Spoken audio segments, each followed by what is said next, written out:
Hello बच्चों, lesson 4 polyembryony का second part है कि जो क्या महत्वता है या क्या सार्थकता है पॉलीएम्ब्रियोनी की, क्या क्या सिग्निफिकेंस है पॉलीएम्ब्रियोनी की। अगर वो बहुभ्रूणता पाई जाती है तो कोशिका विज्ञान में उसका क्या योगदान है और हमारे लिए उससे क्या फायदे हैं और टेक्नोलॉजी के लिए उससे क्या फायदे हैं। तो देखिए, अपस्थानिक भ्रूण मातृपादप के समान होते हैं, यानी कि जो अपस्थानिक भ्रूण हमने इसलिए कहा क्योंकि वो जो जहां से भ्रूण का निर्माण होना चाहिए था, जैसे कि एक्स सेल के फर्टिलाइजेशन से, उससे ना होकर कहीं और से भ्रूण कोश की किसी कोशिका से, भ्रूण कोश के बाहर ही किसी कोशिका से भ्रूण का परिवर्तन होता है तो हम उसे क्या कहते हैं, अपस्थानिक भ्रूण कहते हैं।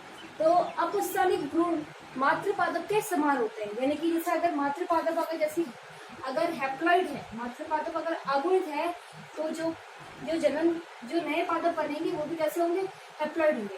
साथ में ही जो मातृपादप में जो लक्षण थे वैसे के वैसे लक्षण बिना चेंजेस के वैसे के वैसे लक्षण जो है उनके बच्चों में या उनके जो संतति होगी या उनसे जो पाए जा उनसे उत्पन्न भ्रूण होंगे उनमें भी पाए जाएंगे। बीजांड काल से विकसित पादप ओज से भरपूर, यानी कि जो न्यूक्लियस होता है उससे अगर विकसित पादप होते हैं तो वो ओज से भरपूर होते हैं।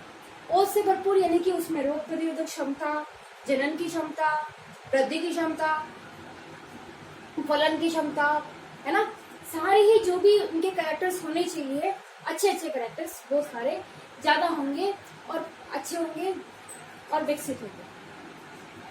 ये पादप रोग रहित होते हैं, यानी कि इनमें किसी तरह की कोई बीमारी या डिजीज नहीं हो पाती, रोग से रहित होते हैं, क्योंकि हमने जो जिनसे गुण प्राप्त किया है वो पौधे पहले से स्वस्थ थे, अच्छे पौधे थे, और हमने स्वस्थ पौधे से नए गुण को प्राप्त किया, तो जैसा वो पौधा मातृ पादप जैसा होगा या मदर प्लांट जैसा होगा वैसा ही उनसे प्राप्त होने वाले गुण होंगे और प्लांट होंगे। हैप्लॉइड प्लांट का कोशिका विज्ञान के क्षेत्र में महत्वपूर्ण योगदान।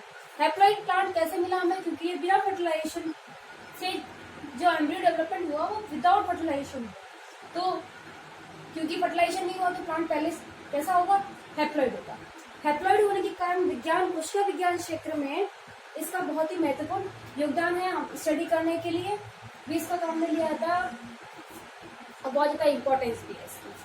पादप प्रजनन क्षेत्र में महत्वपूर्ण भूमिका, यानी कि प्लांट रिप्रोडक्शन में इसकी महत्वपूर्ण भूमिका है।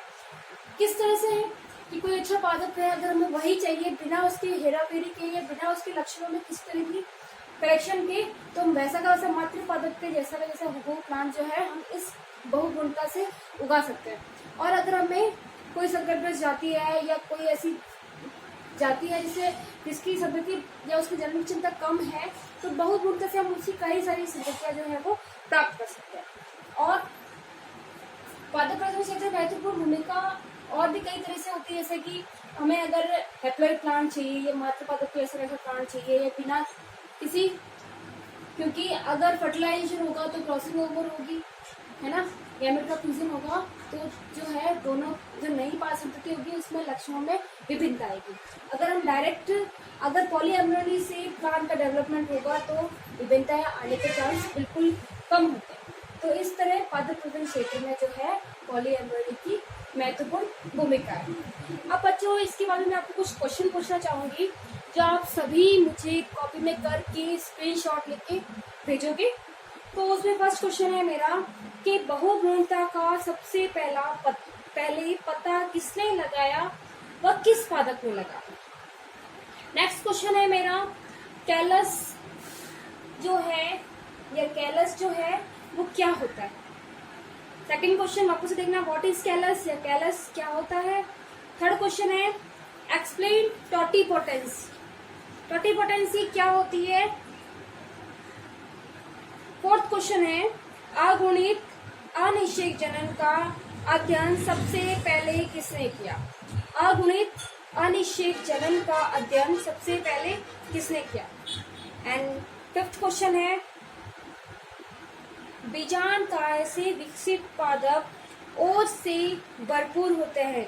बीजांड काल से विकसित पादप ओज यानी कि विकर से भरपूर होते हैं से तात्पर्य, ये मुझे आप 5 से 7 लाइन के बीच में इसके आंसर दोगे और इन सभी के ही आंसर मुझे स्क्रीनशॉट लेके भेजोगे। Thank you, have a nice day.